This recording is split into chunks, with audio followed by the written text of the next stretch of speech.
Chapter 18. The next day he did not leave the house, and, indeed, spent most of the time in his own room, sick with a wild terror of dying, and yet indifferent to life itself. The consciousness of being hunted, snared, tracked down, had begun to dominate him. If the tapestry did but tremble in the wind, he shook the dead leaves that were blown against. The leaded panes seemed to him like his own wasted resolutions and wild regrets. When he closed his eyes, he saw again the sailor's face, peering through the mist-stained glass, and horror seemed once more to lay its hand upon his heart. But perhaps it had been only his fancy that had called vengeance out of the night and set the hideous shapes of punishment before him. Actual life was chaos, but there was something terribly logical in the imagination.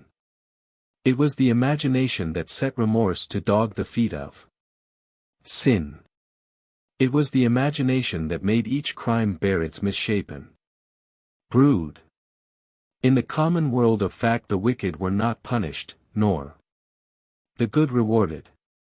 Success was given to the strong, failure thrust upon the weak. That was all. Besides, had any stranger been prowling round the house, he would have been seen by the servants or the keepers. Had any footmarks been found on the flower beds, the gardeners would have reported it. Yes, it had been merely fancy.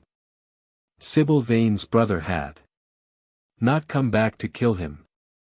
He had sailed away in his ship to founder in some winter sea.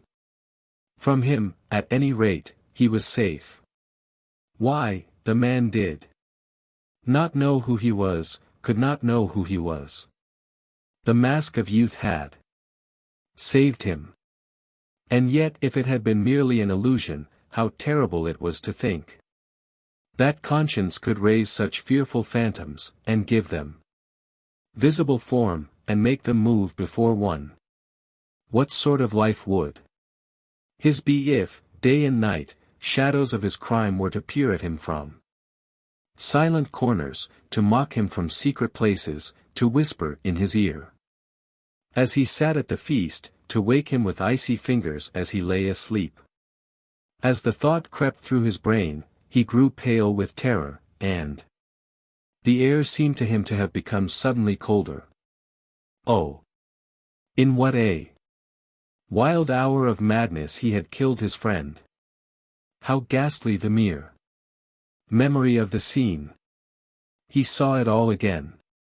Each hideous detail came back to him with added horror. Out of the black cave of time, terrible and swathed in scarlet, rose the image of his sin. When Lord Henry came in at 6 o'clock, he found him crying as one whose heart will break. It was not till the third day that he ventured to go out. There was something in the clear, pine-scented air of that winter morning that seemed to bring him back his joyousness and his ardor for life. But it was not merely the physical conditions of environment that had caused the change. His own nature had revolted against the excess of anguish that had sought to maim and mar the perfection of its calm. With subtle and finely wrought temperaments it is always so. Their strong passions must either bruise or bend. They either slay the man, or themselves die. Shallow sorrows and shallow loves live on. The loves and sorrows that are great are destroyed by their own plenitude. Besides, he had convinced himself that he had been the victim of a terror-stricken imagination, and looked back now on his fears with something of pity, and not a little of contempt. After breakfast, he walked with the Duchess for an hour in the garden, and then drove across the park to join the shooting party. The crisp frost lay like salt upon the grass. The sky was an inverted cup of blue. Metal. A thin film of ice bordered the flat, reed-grown lake. At the corner of the pine wood he caught sight of Sir Geoffrey Clouston, the Duchess's brother, jerking 2 spent cartridges out of his gun. He jumped from the cart, and having told the groom to take the mare home, made his way towards his guest through the withered bracken and rough undergrowth. "Have you had good sport, Geoffrey?" he asked. "Not very good, Dorian. I think most of the birds have gone to the open. I dare say it will be better after lunch, when we get to new ground." Dorian strolled along by his side. The keen aromatic air, the brown and red lights that glimmered in the wood, the hoarse cries of the beaters ringing out from time to time, and the sharp snaps of the guns that followed, fascinated him and filled him with a sense of delightful freedom. He was dominated by the carelessness of happiness, by the high indifference of joy. Suddenly from a lumpy tussock of old grass some 20 yards in front of them, with black-tipped ears erect and long hinder limbs throwing it forward, started a hare. It bolted for a thicket of alders. "Sir." Geoffrey put his gun to his shoulder, but there was something in the animal's grace of movement that strangely charmed Dorian Gray, and he cried out at once, "Don't shoot it, Geoffrey. Let it live." "What nonsense, Dorian," laughed his companion, and as the hare bounded into the thicket, he fired. There were 2 cries heard, the cry of a hare in pain, which is dreadful, the cry of a man in agony, which is worse. "Good heavens! I have hit a beater," exclaimed Sir Geoffrey. "What an ass the man was to get in front of the guns." "Stop shooting there," he called out at the top of his voice. "A man is hurt." The head keeper came running up with a stick in his hand. "Where, sir? Where is he?" he shouted. At the same time, the firing ceased along the line. "Here," answered Sir Geoffrey angrily, hurrying towards the thicket. "Why on earth don't you keep your men back? Spoiled my shooting for the day." Dorian watched them as they plunged into the alder clump, brushing the lithe swinging branches aside. In a few moments they emerged, dragging a body after them into the sunlight. He turned away in horror. It seemed to him that misfortune followed wherever he went. He heard Sir Geoffrey ask if the man was really dead, and the affirmative answer of the keeper. The wood seemed to him to have become suddenly alive with faces. There was the trampling of myriad feet and the low buzz of voices. A great copper-breasted pheasant came beating through the boughs overhead. After a few moments, that were to him, in his perturbed state, like endless hours of pain, he felt a hand laid on his shoulder. He started and looked round. "Dorian," said Lord Henry, "I had better tell them that the shooting is stopped for today. It would not look well to go on." "I wish it were stopped forever, Harry," he answered bitterly. "The whole thing is hideous and cruel." "Is the man—" He could not finish the sentence. "I am afraid so," rejoined Lord Henry. "He got the whole charge of shot in his chest. He must have died almost instantaneously. Come, let us go home."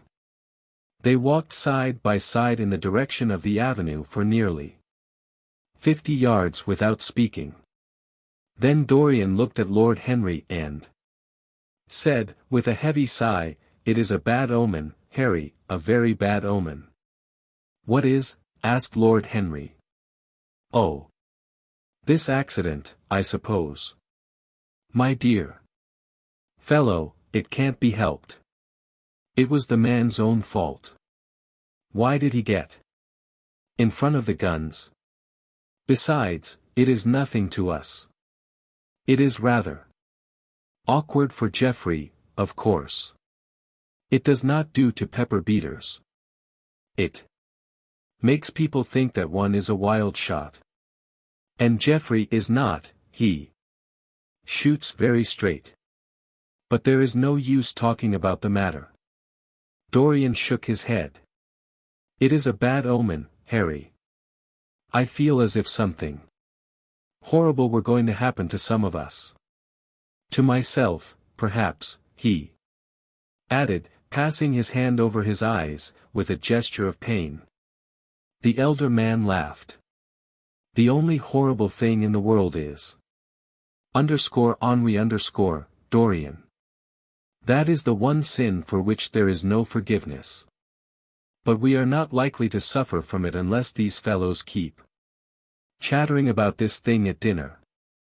I must tell them that the subject is to be tabooed.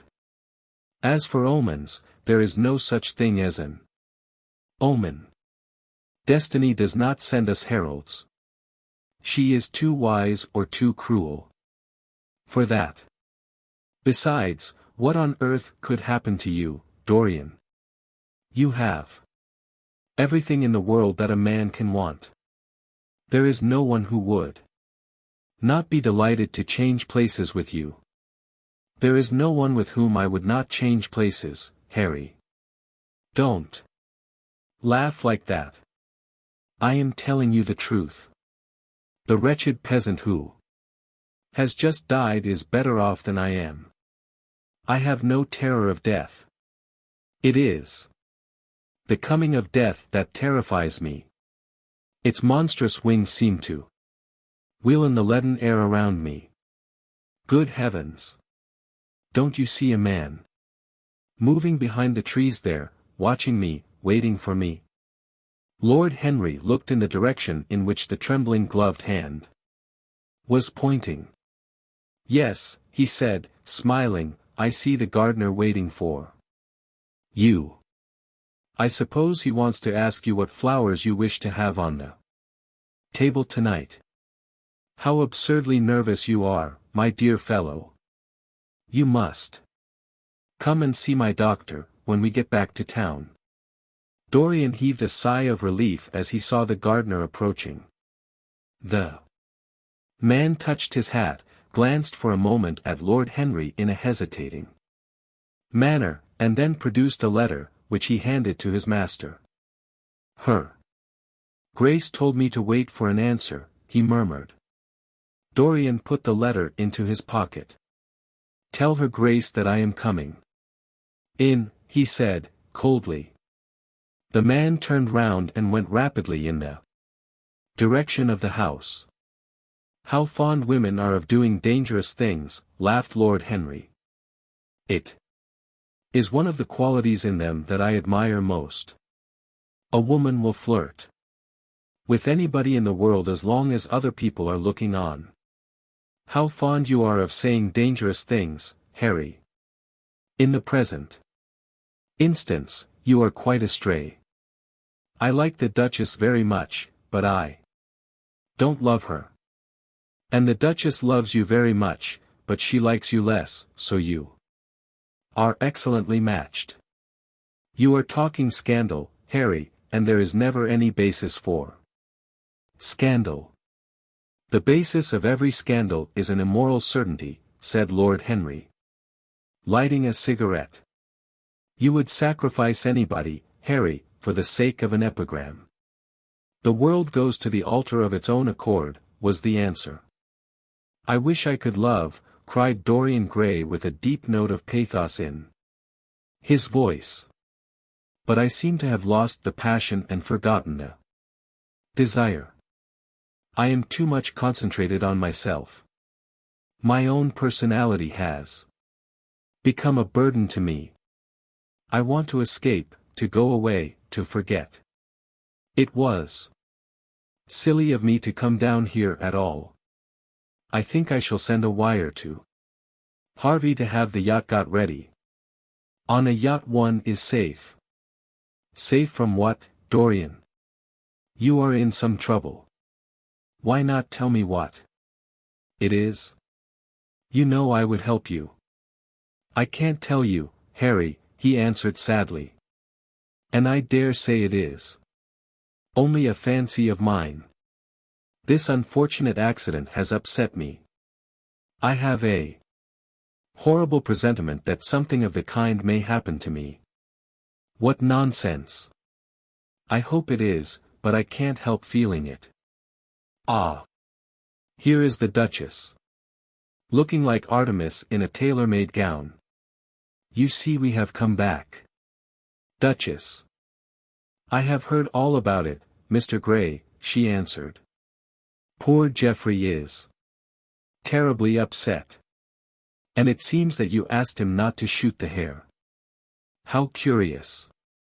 Yes, it was very curious. I don't know what made me say it. Some whim, I suppose. It looked the loveliest of little live things. But I am sorry they told you about the man. It is a hideous subject. It is an annoying subject, broke in Lord Henry. It has no psychological value at all. Now if Geoffrey had done the thing on purpose, how interesting he would be. I should like to know someone who had committed a real murder. How horrid of you, Harry, cried the Duchess. Isn't it, Mr. Gray? Harry, Mr. Gray is ill again. He is going to faint. Dorian drew himself up with an effort and smiled. It is nothing. Duchess, he murmured, my nerves are dreadfully out of order. That is all. I am afraid I walked too far this morning. I didn't hear what Harry said. Was it very bad? You must tell me some other time. I think I must go and lie down. You will excuse me, won't you? They had reached the great flight of steps that led from the conservatory on to the terrace. As the glass door closed behind Dorian, Lord Henry turned and looked at the Duchess with his slumberous eyes. Are you very much in love with him? He asked. She did not answer for some time, but stood gazing at the landscape. I wish I knew, she said at last. He shook his head. Knowledge would be fatal. It is the uncertainty that charms one. A mist makes things wonderful. One may lose one's way. All ways end at the same point, my dear Gladys. What is that? Disillusion. It was my debut in life, she sighed. It came to you crowned.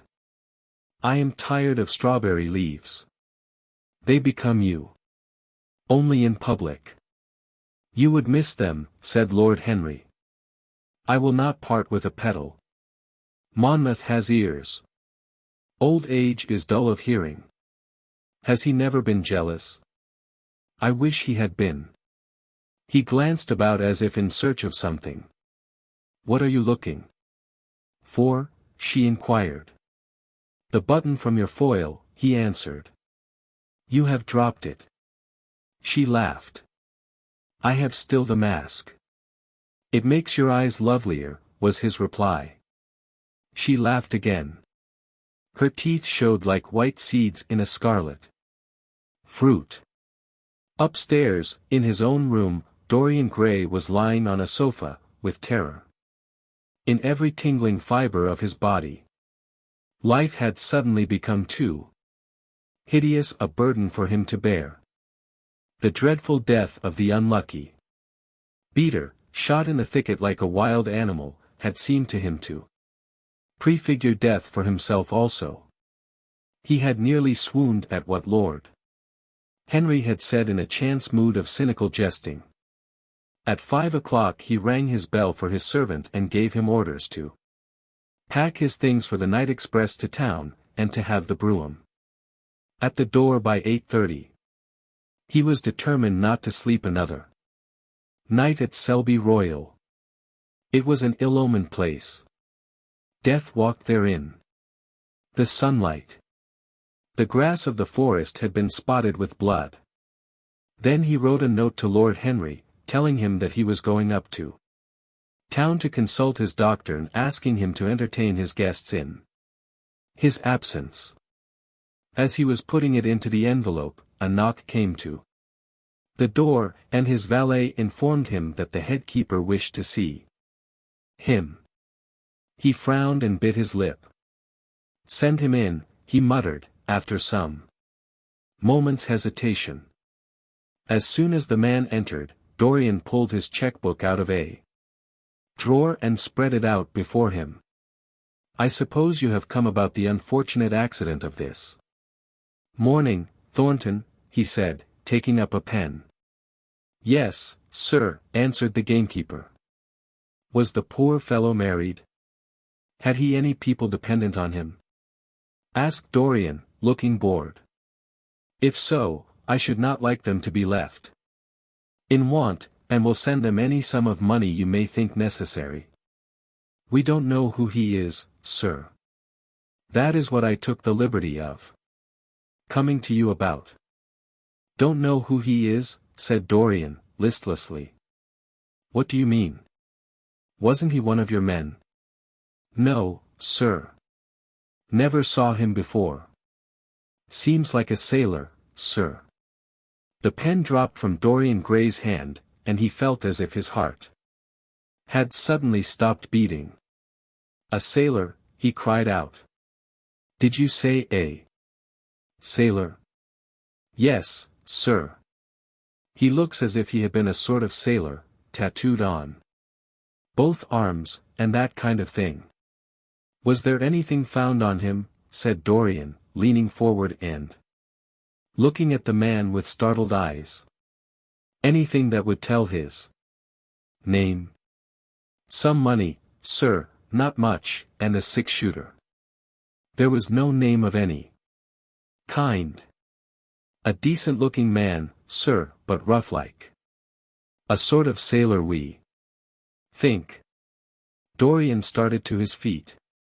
A terrible hope fluttered past him. He clutched at it madly. "Where is the body?" he exclaimed. "Quick! I must see it at once." "It is in an empty stable in the home farm, sir. The folk don't like to have that sort of thing in their houses. They say a corpse brings bad luck." "The home farm. Go there at once and meet me. Tell one of the grooms to bring my horse round." "No. Never mind. I'll go to the stables myself. It will save time." In less than a quarter of an hour, Dorian Gray was galloping down the long avenue as hard as he could go. The trees seemed to sweep past him in spectral procession, and wild shadows to fling themselves across his path. Once the mare swerved at a white gatepost and nearly threw him. He lashed her across the neck with his crop. She cleft the dusky air like an arrow. The stones flew from her hoofs. At last he reached the home farm. Two men were loitering in the yard. He leaped from the saddle and threw the reins to one of them. In the farthest stable a light was glimmering. Something seemed to tell him that the body was there, and he hurried to the door and put his hand upon the latch. There he paused for a moment, feeling that he was on the brink of a discovery that would either make or mar his life. Then he thrust the door open and entered. On a heap of sacking in the far corner was lying the dead body of a man, dressed in a coarse shirt and a pair of blue trousers. A spotted handkerchief had been placed over the face.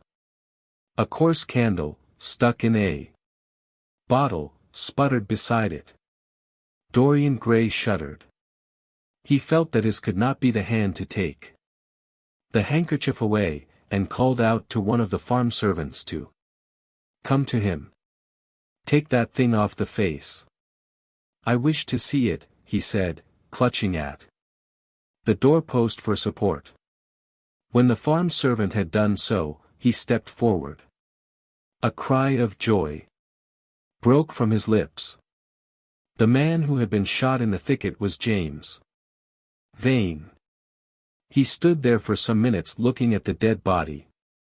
As he rode home, his eyes were full of tears, for he knew he was safe.